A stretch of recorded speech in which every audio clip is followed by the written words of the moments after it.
Hi friends, Royal Enfield Meteor பைக்குக்கு red rooster silencer மாட்ட போகிறோம். சவுண்டு எப்படி இருக்குன்னு வாங்க பார்க்கலாம். சைலன்சர் வாங்கியாச்சு. ரெட் ரூஸ்டரு இதோட ப்ரைஸ் வந்து 10,000.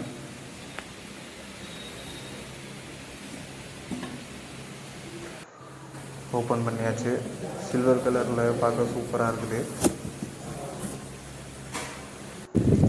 இது வந்து இந்த நட்டு போட்டு உள்ள கிளாம்ப் உள்ள தனியாக கொடுத்துருக்காங்க. பாக்கெட்டில் அழகாக பேக்கிங் பண்ணி தனியாகவே உள்ள கசையில் இருக்குது.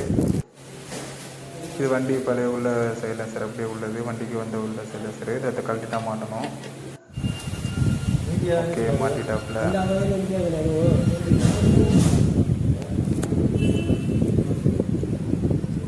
இது வந்து அந்த ஸ்டிக்கர் வந்து லோகோ உள்ள அந்த ரெட் ரூஸ்டர் ஸ்டிக்கர் லோகோ வந்து நம்ம ரெட் ரூஸ்டர் ஓட்டிக்கிட்டு ஃபிட் பண்ணியாச்சு. சவுண்ட் எப்படி இருக்குன்னு பார்க்கலாம்.